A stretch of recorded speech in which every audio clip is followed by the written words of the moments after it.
Mesdames et messieurs, bonjour et merci de regarder RTI en vous. Suivez le 6h30. Le président de l'Assemblée nationale s'est rendu mardi dernier à Lomé.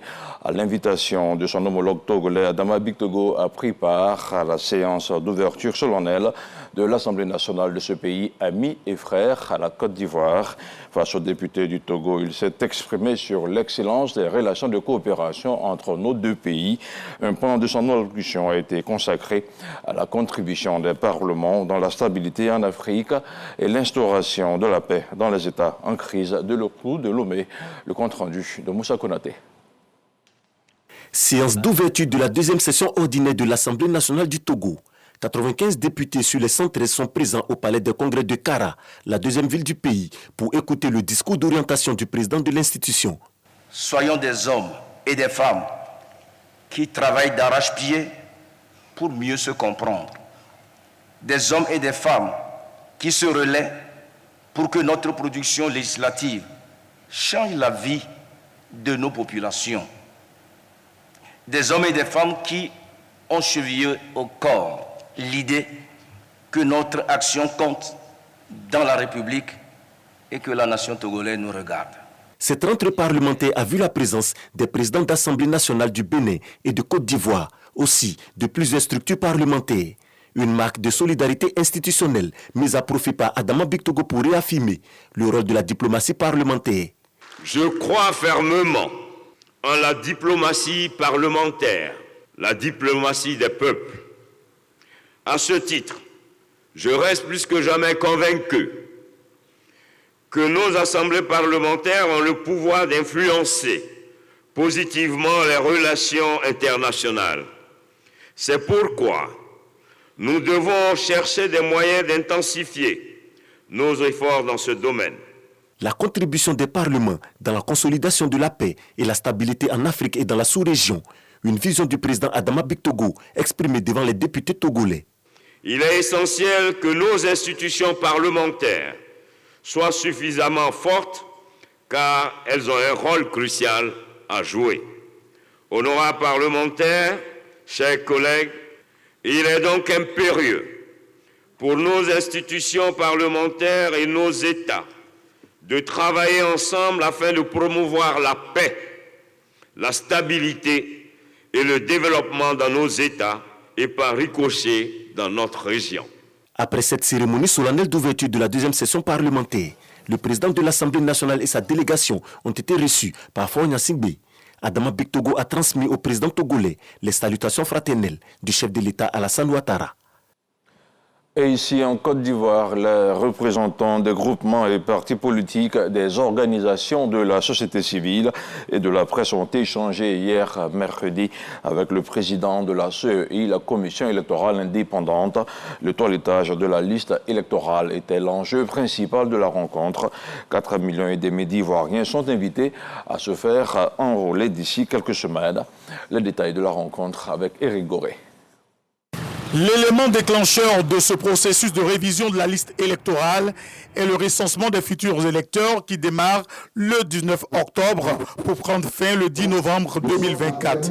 Le président de la commission électorale indépendante, Koulibaly Kouibière, indique que le dispositif en place est efficace pour enregistrer 50 000 personnes par jour. 12 000 centres d'enrôlement seront ouverts sur le territoire ivoirien pour cette opération. Plus de 4 millions d'Ivoiriens sont concernés par cette vaste opération. Concernant l'inscription de nouveaux électeurs, afin de ratisser large, la CEI a repoussé la limite d'âge pour l'enrôlement des nouveaux majeurs au 1er mars 2025, soit avant la publication de la liste provisoire. Ainsi, tous ceux de nos compatriotes qui auront 18 ans et plus à cette date pourront solliciter leur inscription sur la liste électorale.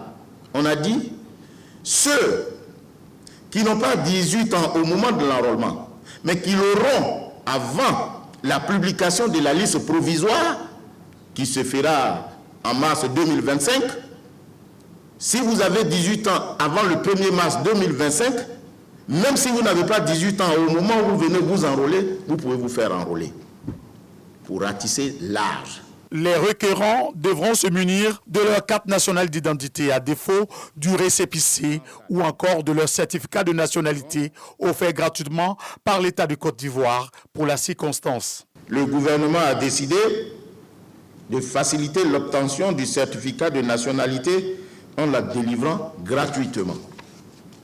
Je voudrais saisir cette occasion pour remercier et féliciter le gouvernement pour toutes les mesures et les facilités permettant à nos compatriotes pour l'acquisition des pièces utiles pour l'enrôlement. Maître Blessy Jean Chrysostome, représentant le PDCI à cette rencontre, note que les 23 jours du recensement sont insuffisants. Il faut adresser, je pense, et je vais pas manquer de le faire, adresser une correspondance précise du PDCI au président de la CEI pour lui dire que la loi l'oblige à faire une révision de la liste électorale en 2025. Un avis que ne partage pas Doumbia Ibrahima, représentant du RHDP. La CEI nous rétorque qu'elle a la possibilité d'enregistrer tous ceux qui peuvent se présenter à leur guichet et que donc ce sont les citoyens qui ne se déplacent pas. Commençons d'abord par mobiliser nos populations. Si nous constatons qu'il y a de l'affluence et que la CEI n'est pas capable de les enrôler tous, nous allons soutenir la position du PDCI de sorte que la CEI crée les conditions pour que tout le monde puisse s'inscrire sur la liste électorale. Sous réserve de la révision de la liste électorale, 8 millions de personnes sont inscrites. Les irrégularités constatées sur cette liste seront prises en compte, a rassuré Koulibaly Kouibière, président de la CEI. Dans l'actualité hors de nos frontières, le 19e sommet de la francophonie s'ouvre demain vendredi à Paris. Mais le village du même nom a ouvert ses portes hier à Vieux-Cotterêts. C'est Louise Mouchiki-Wabo, la secrétaire générale de la francophonie, qui a donné le coup d'envoi des discussions. En dehors de la ministre Françoise Remarque, notre pays compte 3 autres membres du gouvernement qui ont visité le stand de la Côte d'Ivoire. Issa Chonayeo, notre envoyé spécial en France, en regarde son compte-rendu. La ville de Paris, en France, accueille le 19e sommet de la francophonie. Ce mercredi, à l'espace 104 Paris, dans le 19e, il y a eu l'ouverture du village de la francophonie. La secrétaire générale de cette institution profite de son double passage au pavillon de la Côte d'Ivoire pour situer les enjeux de ce sommet. Mais ce sommet aussi, c'est un sommet où nous allons avoir de nouveaux membres, de nouveaux adhérents. Et j'ai le plaisir de vous dire que la Côte d'Ivoire est le pays qui a géré la question des nouveaux adhérents à travers l'ambassadeur de Côte d'Ivoire qui est le représentant du chef de l'État à l'OIF. C'est aussi un sommet, vous savez, qui se tient à un moment de beaucoup de turbulences politiques. Donc, dans le huis clos exclusif des chefs d'État, il y aura certainement des échanges sur les différentes crises qui secouent non seulement l'espace francophone, mais le monde, et le rôle que la francophonie peut jouer pour atténuer toutes ces crises. La Côte d'Ivoire est le 4e pays francophone en termes de locuteurs dans le monde. Occasion pour Françoise Remarque de réaffirmer le leadership de la Côte d'Ivoire dans la francophonie grâce aux actions du président de la République, Alassane Ouattara. La Côte d'Ivoire est extrêmement attendue, très attendue en matière de partage d'expériences, en matière d'implication dans différents domaines. Et bien sûr, le sommet lui-même, le sommet des chefs d'État auquel prendra part le président de la République sera aussi un moment important avec des huis clos qui, bien sûr, aborderont les sujets politiques du moment. La solidarité gouvernementale est également de mise à travers la visite du stand du pays. L'éducation, c'est un des piliers de la francophonie et pour la Côte d'Ivoire, je suis heureuse aujourd'hui de visiter le stand de notre pays, le beau stand de la Côte d'Ivoire. La thématique sur laquelle nous devons intervenir demain, c'est sur l'intelligence artificielle. Et donc nous allons partager les expériences des uns et des autres, comme on sait que c'est une thématique qui est nouvelle à tous les pays. La problématique de l'emploi des jeunes est au cœur des discussions à l'occasion de ce sommet, d'où notre présence. Nous allons partager l'expérience ivoirienne en matière donc, de financement, d'accompagnement, de formation dans le domaine de l'entrepreneuriat et de l'innovation.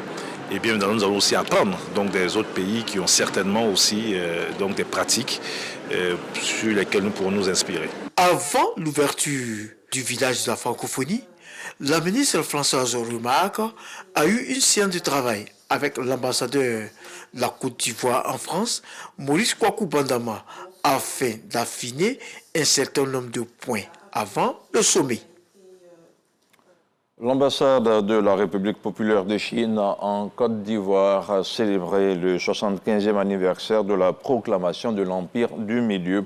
Cet événement a réuni plusieurs membres du gouvernement ici à Abidjan et d'éminentes personnalités, dont des présidents d'institutions ainsi que des amis de la Chine et les Chinois vivant en Côte d'Ivoire. Cette commémoration a été l'occasion de célébrer les efforts concertés déployés par le peuple chinois sous la ferme direction du comité central du Parti communiste chinois pour l'édification d'une société modernement prospère et l'élimination de la pauvreté absolue.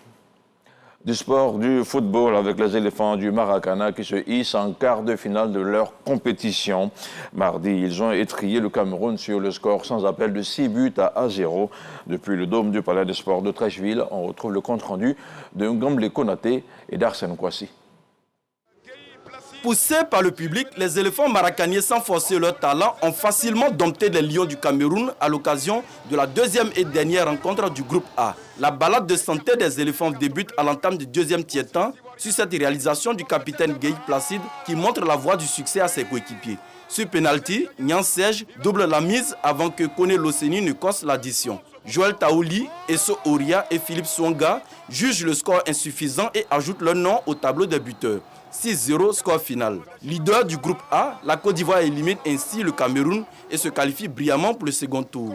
En attendant de connaître leur futur adversaire, les non-nuples champions d'Afrique peuvent savourer cette qualification pour les quarts de finale.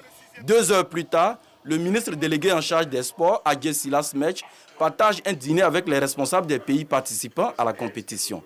Des moments empreints de fraternité et de convivialité dont Seydou Aboussi et les siens se souviendront longtemps. Le ministre des Sports, à travers qui nous remercions l'État de la Côte d'Ivoire, vient également de montrer une autre facette de l'hospitalité de la Côte d'Ivoire. Au nom de la FIMA, nous voulons donc dire merci. Et merci plus loin au chef de l'État et au Premier ministre, chef du gouvernement, qui n'ont lésiné sur aucun moyen pour que le séjour à mi-parcours de nos frères qui sont arrivés soit un succès. Autre moment fort, la distinction des différentes délégations qui reçoivent des échappes inspirées de la diversité culturelle ivoirienne. En souvenir de leur passage en Côte d'Ivoire, nous avons offert ces échappes au nom du gouvernement ivoirien et du peuple ivoirien. Avant de prendre congé de ses convives, Adje Silas Mech a remercié chaleureusement ses invités, notamment ceux qui n'ont pas pu sortir des phases de poule et qui rejoindront leur pays dans les heures à venir. Rappelons que le Brésil a battu les États-Unis sur le score de 5-2 et a validé son ticket pour les quarts de finale, tout comme le Canada qui a triomphé du Mali sur le score de 2-1. Dans l'actualité hors de nos frontières à l'international, en République démocratique du Congo, le ministre de la Santé a annoncé le report du lancement de la campagne de vaccination contre le monkeypox. Initialement prévu hier mercredi matin, il doit avoir lieu le samedi 5 octobre prochain. Un report justifié par des raisons techniques dues notamment à la complexité de la tâche, mais aussi à l'immensité du pays. La RDC, il faut le rappeler, est le pays le plus touché du monde par l'épidémie du monkeypox, avec plus de 30 000 cas déjà notifiés, dont 988 décès. Et puis, hors du continent africain, le Québec ne recrutera plus de personnel infirmier dans une grande partie de l'Afrique, cela afin de ne pas créer de pénurie pour les populations de plusieurs pays. Une décision saluée par plusieurs partis politiques d'opposition québécois. Cela faisait maintenant 2 ans que la province canadienne menait une politique active pour embaucher des infirmières à l'étranger, dont sur le continent africain, car ses propres infirmières désertent le système public de santé.